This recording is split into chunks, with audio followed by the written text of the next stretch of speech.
Welcome back to our podcast. This is Suzette, I'm Ashley, and this is Nurse Meg. Today we are talking about something that is a little taboo.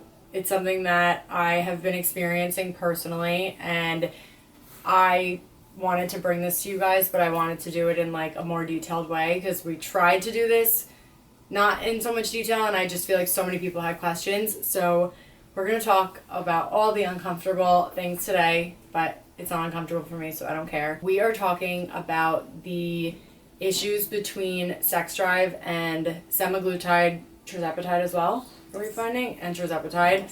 I'm going to just share my story, my experience, what happened to me, and then we're going to really get into it. That's why we have both of them here. We're going to give you some knowledge on the why behind it and hopefully eventually have a solution. So basically, I've been with my boyfriend for 8 years, and I got to a point where I was like, I never wanted to have sex. I wouldn't think about it. It wouldn't be on the forefront of my mind. And I was always a pretty sexual person, so that was never an issue.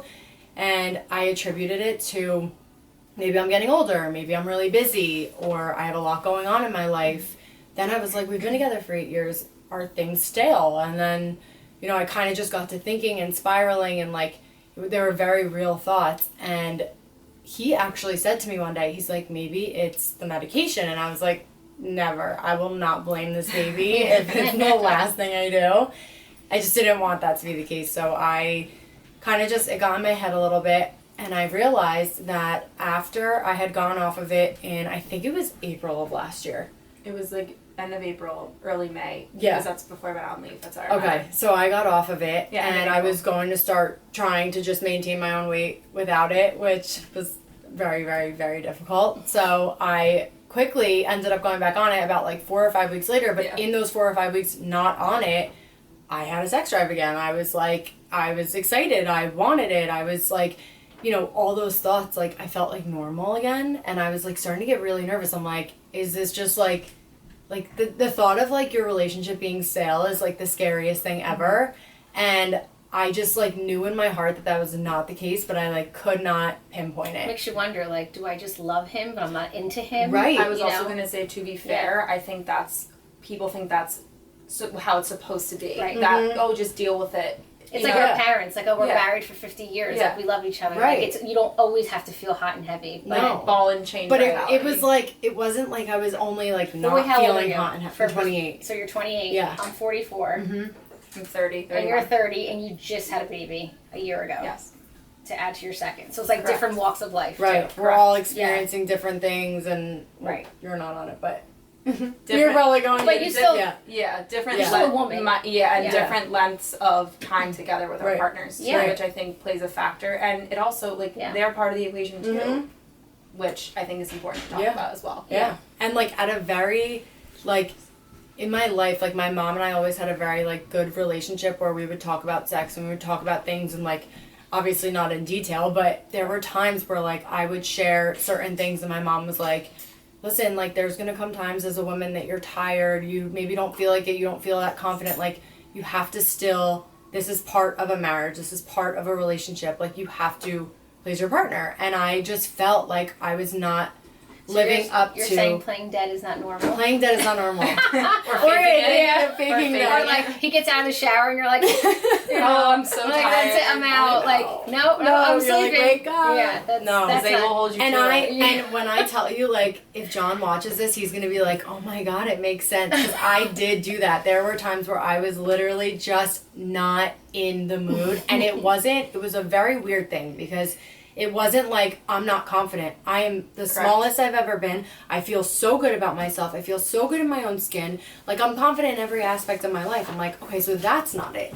Then I'm okay, well, maybe it's just I don't know, and also, which this is very detailed, I wouldn't even get horny about anything. Nothing was exciting. No self-satisfaction either. Correct. And at all. It was not just John. And that didn't give you an idea, when you realized it wasn't... I thought I was busy. Okay. I just thought, I don't even need this right now. And that was always a release for me. Correct. So it's weird that I wasn't feeling that. And then I had one friend I talked to. And I I called her and I was like kind of just venting about this, and I'm like, I like want to be a better girlfriend. I don't know what's wrong with me. And she was also on it, and she's like, wait, now that you say that, she's like, I'm kind of feeling a little, and I was like, wait, for how long? And then it was the same exact timeline. So I texted them, and I was like, guys, breakthrough. I think that this is affecting my sex drive. Suzette, like, busted into my room and was like, Ashley has a question, and, like, I don't want to answer this wrong. Yeah. She's like, I'm answering from personal experience, but you were like, give me, like, the medical reasoning behind why I want to say this. And I was like, you know what? Hold the phone, because it might actually mean something, and there might actually be something credible behind that. Let's not just be so quick, as we all know. You go to your provider like, oh, that's normal, it's part of life, deal with it, or like, have a glass of wine. How annoying is that, right? Everyone just says, have a glass of wine, take the Meanwhile, edge off. that does the opposite for me. You give me a glass of wine, I'm out. But I did want to also answer yours, because I'm premenopausal at 44. You're obviously not. So I'm like, yeah, this is normal for me. This is what my gyno has always told me. Like, you're not always want to feel hot. Like, I probably want it 1 week a month, and that's right after my period. It's like, hold on, Dan. Like, here we go. And then it's over. And he over. loves that 1 week. He loves that 1 week. He's waiting on your 1 week. I wait on my 1 week because I want to feel like that all the time. And that's the difference, too, is like, people think like, oh, you're just doing it to please your partner. No, but I want to want him. You want to want it. Yes. I want to want it. I want to want him. Because it's not like, nobody gives me arousal. No. So that's what you were saying. It's not. It's not. It's not personal, you see a guy and you're like, oh, he's so hot. Like, no, I don't really get that. No. Correct. No. And then when I like lowered the dose and I took it down, I don't think it was even intentional. I was just on maintenance, and I was at 40. I was really high. And for maintenance, it was high for me. And for you, yes. Yeah. And I was like, you know what? I think I'm going to take this down a little. There's really no need for me to be that high. That's about 1 milligram, just so everybody knows, too. Like, your max is 2.4 usually, and you were at 1 milligram. So, like, not even at half of your max dose. Right. That's really good to know. Yeah. And then I went down to 20, which is 0.5. And I was like horny. I swear. And you started doing it was more often. More often, weekly. So I was skipping, and this is like another video or podcast we'll do, but the 40 units was affecting me a lot more than I ever realized. And like those low-key red flags. And my sex drive was tanked at 4, like just tanked. And then when I went to 20, I was like, I felt like a new woman. Like, John actually said something to me. And he changed nothing. Nothing. Yeah. Nothing. And listen, life happens. Things are normal. We have so much going on. So much time of ours is spent going over business things and talking and just the realities of life. And, you know, you're stressed about things, whatever. But, like, this felt wrong. This felt different. Yeah. And this was not like coincidental. and not like I need to search for someone else type of situation. This was like, something's wrong within my body. And I had gotten off of birth control because I originally was thinking that birth control was affecting my body in other ways. It was never sex drive related. So when I got off of it, I kind of just like went right. I got off of it end of December, and I had started Semaglutide in December. So and you had just mentioned to me that you were stopping. I stopped like 3 weeks later. I was taking a pill. It was Janelle FE. Okay. Okay. I was like once on Lolestrin, whatever, but it was I thought it was maybe that. I'm like, oh, my birth control must have given me a sex drive. And all this time, this has been 1.5 years that I've been on it, and we really just kind of realized this within the last 3 months. And fun fact, I actually was on those too as well. That's why I was like smirking to myself. Yeah. I had acne for most of my like teenage life, so I was put on at a very young age. I was on birth control for probably 10 years. Me too. Or oral contraception, like the combo pill, Junelle and Lolestrin. Yeah. And they prescribed it to typically for acne and irregular periods or heavy periods or things like that, but typically that can actually lower your sex drive, just as like an FYI, because it can increase your sex hormone binding globulin. All that means is hormones are going to bind to that. So now the available hormone flowing in your bloodstream is not there. So that's why a lot of women have issues with testosterone. Testosterone is for women too. And that testosterone binds to your sex hormone binding globulin, and that's where you now have low levels of free testosterone. So it's not available. Wow. It's not working the way it should be. So that's why I remember immediately going back and being like, did you start birth control again? Yeah. Because this is the type of stuff they don't talk about. No. Nobody tells you. I've never heard this ever in my life. Yeah. or that women need testosterone. Yeah. Right. You think of women, you think of estrogen, right? You don't think of testosterone. Mm-hmm. So that's just something to include too, is we automatically point the finger at what feels the most familiar to us. Right. So I think that's really, you're an interesting case. Yeah. Because you kind of started one thing, stopped another, Right. and now you don't know what's causing, you don't know why you're feeling Right, and I feel like I do that with a lot of things, even when I'm trying to fix my acne. It's like I try to change too many things at once. We were talking about that today, and you have to just chip away at things as they come. Try one thing. One thing at a time. Even spironolactone. Oh. Everyone's being handed spironolactone. No one realizes that affects your hormones as well. No, there needs to be a podcast on that because I've heard some crazy, crazy stories. I refuse to go on it. I was on it as well, and I did not. No, a lot of people don't react well. Yeah, I think so we could go off on a tangent for I know, just things to consider. Like these all do. There's obviously your primary indication for it, right? What's my main problem? Am I willing to accept the risks? Maybe versus benefit, but it's just important to know that it's never just one thing. Right. It's always shifting. Okay. So now Meg is going to drop knowledge on us as to why this is happening. She's been doing a ton of research on it, and hopefully we'll have a few solutions for you. We're working on it. But so my research for now is strictly just case based. We treat a lot of patients here. We've had a lot of success here. So a lot of the things that we speak about is typically not, a randomized controlled trial or like high quality evidence. It's based off of my conversations with the patients. We see these patients once a week, sometimes once a month. We have a large pool to choose from, a lot of stories, which I love. And age ranges. Correct. A lot of ages. Yeah. Probably ages 16. I'm gonna guess our oldest is probably in their low 70s or high 60s. I want to say our youngest is 16, right? Yeah. Definitely 16. Which, you know what? And we've had quite a few, and some that we're helping to just control their appetite so they feel better. But they're going to the prom and they have these special things going on in their life. But a lot of them have that underlying hormonal issue that, or they're being placed on the pill and not being given the rest. We're so quick to throw the pill at them because of their acne or periods. Right. They put on weight, or the IUD. You can put on weight from really any hormonal. Right. But it's just so sad that they just assume they're inactive or that they're eating too much. And a lot of times it's that full comprehensive approach. So I will treat 16-year-olds knowing that it's not just about those issues. I think sometimes people just don't want to touch 16-year-olds with this medication because it's technically off-label use. But you got to counsel the parent and the patient. Oh yeah. On the medication. Absolutely. Okay. So this is something that we've noticed. Patients will come in and they swear it's placebo, but 9 times out of 10, week 2, they're like, I don't know what it is. I'm not interested in cravings. I'm not interested in snacking. I'm not interested in alcohol, smoking, whatever it is.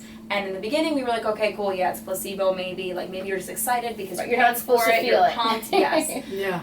Time and time again, I also started really educating myself about how this is truly working, what pathways is it affecting in your brain. It's affecting the dopamine in your brain. So now that reward system that's associated with pleasure, think about some of your illicit drugs, it's playing around with all those neurotransmitters, and that's where it's affecting that pleasure pathway. But think about what gives you pleasure. Part of that is sexual activity. Chocolate, Sex. Sex, smoking, gambling, alcohol. Scratch-offs. Correct. You know what I mean? Yes. Yeah. That thrill, right? Yeah. Right. So there is a black box warning on this medication about mental health for this reason, because maybe somebody's already a little bit on the fence, maybe has their highs and lows, maybe they have a little bit of that neurotransmitter imbalance. Wow. You throw this on them, it might not work for them. It might be a little bit too, it might numb them a little bit too much, right? Now they're not seeing pleasure in anything, and now they're just flat. And we don't skinny. want flat. Correct. And that's Hot, what's skinny. yes, but not flat. Now I'm Can't have it all. I'm sure you can both speak to this.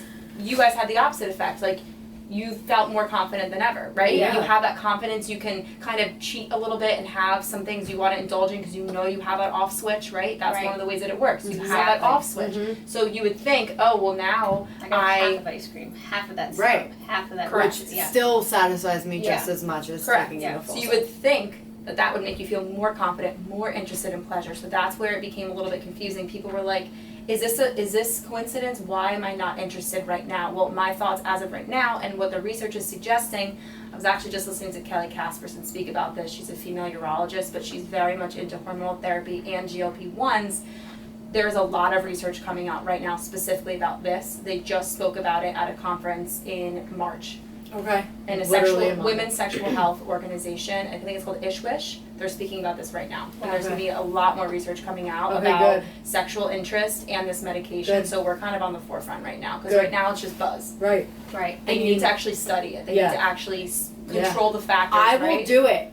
Whatever you need me to do. Like, Ishwiz, whatever, what's it called? Ishwish. Like, I will literally, like, I don't know, like, I want to be normal again, and, like, I'm definitely more normal now at the lower dose, but, like, you know, still sometimes it does, like, when I tell you this week, and I do have a lot going on too, but, like, not one time have I been like, I want to go have sex. Mm-hmm. Where that was something that I would want. That would be in my, like, I knew at least a few times a week, like, I was going to want it. Take myself back to 28. I should be horny as fuck right now. I don't even think it's an age thing too, because like I'm in a whole different realm, because I'm 30, but I just had 2 kids. Mm-hmm. I'm still breastfeeding. Right. We're exhausted. Mm-hmm. My husband is on this medication, so remember, it takes 2 to tango. It's the same for men. I asked my husband, I asked James, I was like... He probably thought you were trapping him into Catholic high school, like, we don't talk about these things, like, me and him were raised, like, very, like, don't ask, don't tell, like, that's just what you do, we don't talk about these things, you just kind of dance around the topic, so I just point blank was like, I gotta ask you something. Yeah. Because Ashley and Suzette, he's like, oh god, here we go.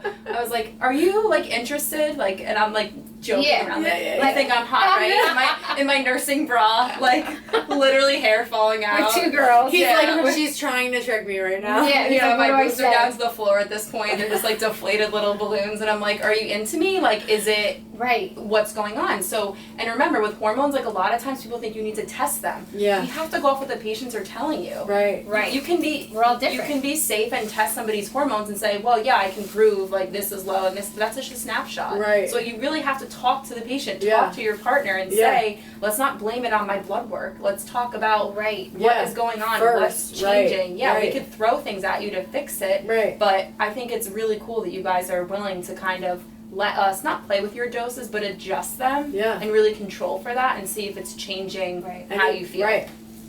I can't say anything because Danny's actually on testosterone, and he legit wants to chase me around the house. I want to be on testosterone. Yeah, which made me think. You can be. Which made me think maybe I should kind of meet him. That's the one thing I always say. I don't want hair. I don't want hair. But I would go on test just. I'll just do my little side piece for 2 seconds.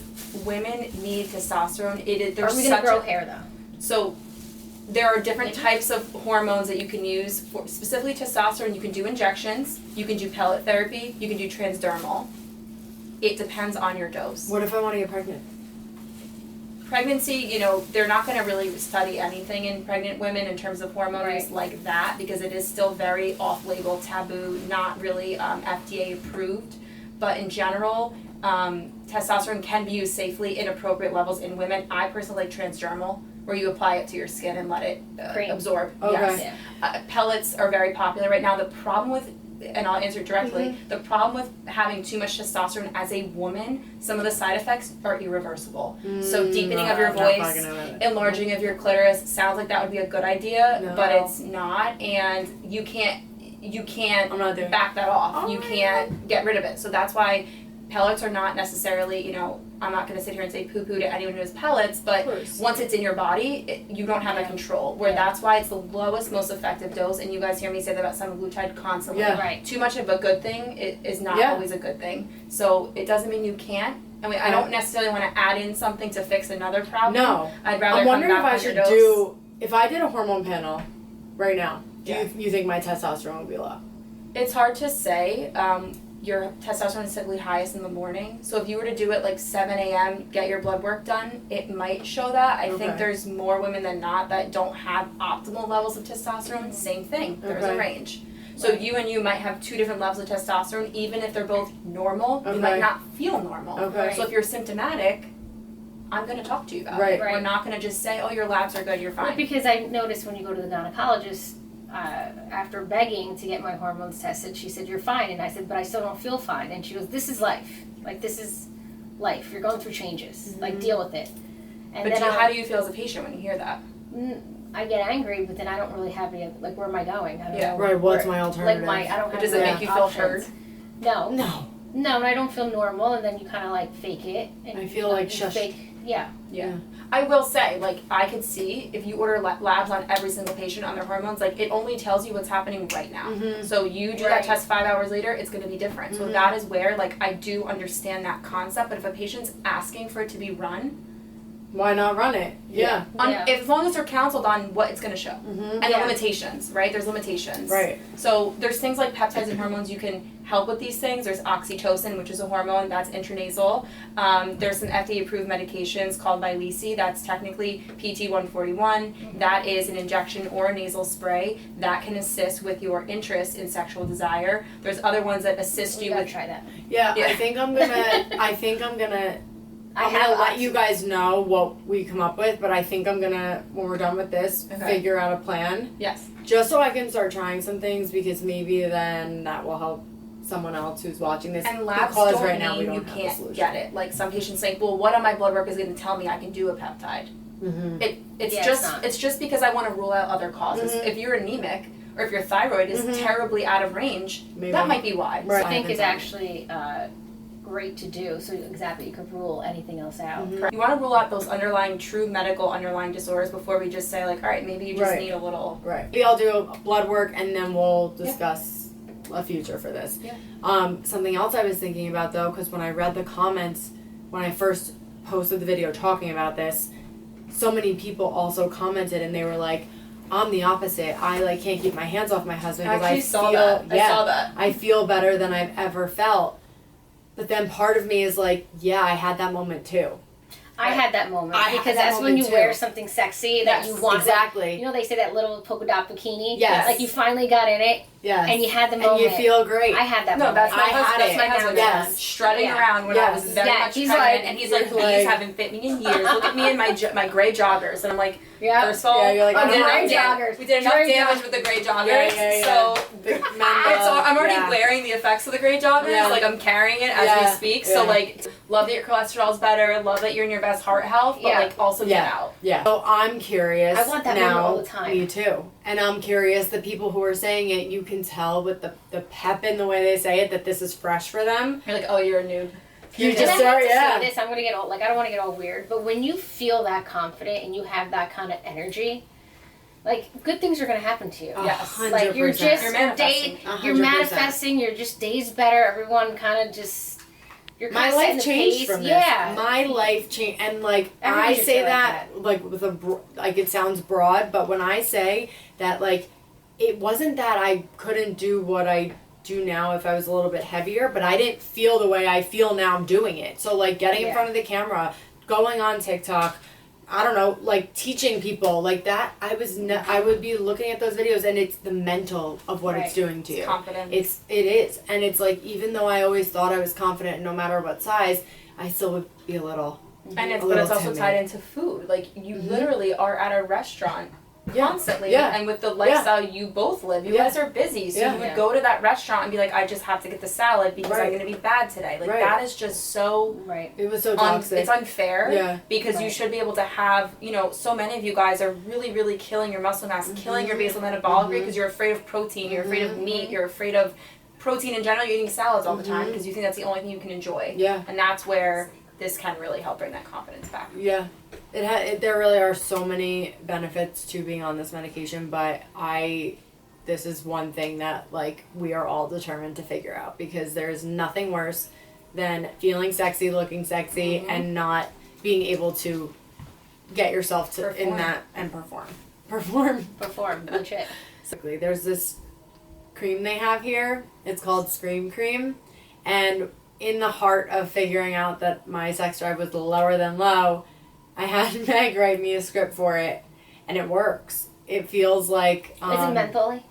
Mentally. It feels like you're tingling, and like you have to have an orgasm in order to like make it stop. It's like throbbing. Really? Like I was tingling so much until I had an orgasm, and then I was like, I felt better. So, do you want to know why it's happening? Why? Well, there's testosterone in that. Okay. So, yeah, I was like, it's directly come here. It's directly applied to the site, right? So we're not just like bathing in it. It's applied to that site directly before, and you're supposed to put it like everywhere. I'm doing this. This is like the shape of like the lady area that I'm describing, right? Yeah. The whole thing. Everyone gets a turn, right? Right. Size them out. Don't be skimpy, right? Don't put it directly into the vagina. Like put it on. Yeah. Put it on everywhere. There's what I testosterone in did. it. Like, I'm not saying, put a whole glob in your hand. Yeah. But No, I just did size them I out. took it's like in a tub. Yeah. So I just took it out, and a little goes a long way. It's like Correct. a little oily-ish, so Correct. it spreads. Right. I just rubbed it all over, and I was like, all right, I'm gonna wait and see if this works. Would you say and I wait? got really cold. When you say wait, is it like Viagra for women? I don't. It's increased. Actually, yes, that's one of the items. Sildenafil Okay. is in it. So all it's doing is increasing blood flow to that area. It's a vasodilating, right? Vasodilating just means increasing blood flow to the area, so all the vessels down there expand. Well, I got a little numb at one point, and then I was like, freezing. It was so. It felt so cold. Like cryo. And I was like, yeah, exactly, exactly. It's like Vicks. It's like putting Vicks. Or like on. icy. that makes sense. Yeah. It's like Vicks. Yeah. And I was like, whoo. And I'm like, John, come here. We have to do it quick. And then it was. And probably like, and did he say, "Am I gonna have it?" Like, did he say, "Is it gonna?" Is it gonna get on him? I didn't tell him. Okay. No, I didn't tell him. I said, John, come here, He hurry, didn't feel quick. mentally No, unhinged. like I just did it. Yeah. And then he was like, I was a little drunk too, but it was fun. And then once I had an orgasm, the throbbing Stopped. went away. Right. Yeah. Because Oh, now that's good to you know. reached climax, Yeah. and now your vessels are like, okay, now we can go back to normal. Yeah. So that's how it works. Oh, that's how it not works. going to make you want to do it, and that's where I think there's that That's where disconnect. I miss. It's not going to make you want to do Yeah. it. It's I want to do it. I cannot have an orgasm. What is wrong with me? You got to be in the right headspace. Yeah. You have to be enjoying Right. yourself. You can have that glass of wine, Yeah. but it's just it's for people who cannot get to that point because Right. there's not enough blood flow to that area. Right. But the weird thing is, so that's actually not an issue. So I don't want it, I don't think about it, but when I'm doing it, we lost this older. But the problem for me is not having the orgasm. Once I'm doing it and I'm in the mood and whatever, like, I'm okay. For the most part, I can always get myself to that climax. So I think that For you, it's getting in the headspace that you or want. and just like wanting to initiate, Yes, That's it's it. the initiation. I can't fake it. I can't fake it. I can't be like, oh, babe, I want to have sex. Like, he'll know. Like, I he'll want just to start laughing. Yes, I want to Yeah. actually be like feeling good and like, come on, like, let's, I want to be the reason that we do it, not like because I have to. Correct. Like, here you go. Exactly. You want to do it again, like, I guess. Like, you want it Exactly. to feel like it's almost mutual sometimes. Like, Exactly. it should just lead into it. And let's just be honest, though. For a while, it doesn't have to be. Like, it's okay if it takes some time to, like, dust the wheels off and, Yep. like, not fake it till you make it, but, like, just have fun with each Yeah. other. Like, Yeah. talk, laugh. Yeah. Sometimes even just reading some of those books and asking each other weird questions Yeah. that you wouldn't normally talk about and, like, just staring at each other. Yes. I know that sounds crazy, but No, like, it's just true. looking to each other's eyes and being like, this matters, Yeah. like, let's just connect again. Sometimes it's that connection, but I can see how it's very disheartening when you find a medication that's helping you in other ways in Every your life. other way. It's helping your metabolic health, your cardiovascular health, it's helping your confidence, but this is a big part of our lives. We can't just pretend that sex is not a part of literally everyone's life. Yeah. This topic will stress me out to no end, but I do think that it's important, like you said, to like, maybe you have to make that extra effort for right now, but I think that eventually we will be able to have some type of solution, whether it's like a medication solution or like a dosing solution. Like, we are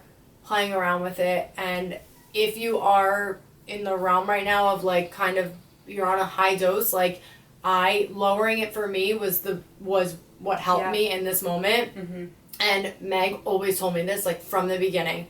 This was before, like, what I was reading about it, everything. It was like, you're following this protocol, you're going up 10, 10, 10, whatever the case is for wherever you take it from, whatever. But she always said to me, if it's working for you where you are right now, why go and try to max out? People don't realize they don't feel well until they back off. And 100%. they finally listen to me and they back off. And then they back off and they're like, oh, this is how I was supposed to feel. I remind people, this is for chronic illnesses. Yeah. Remember, people that are diabetic, they have heart disease, they're sick people. Yeah. They take a list of medications.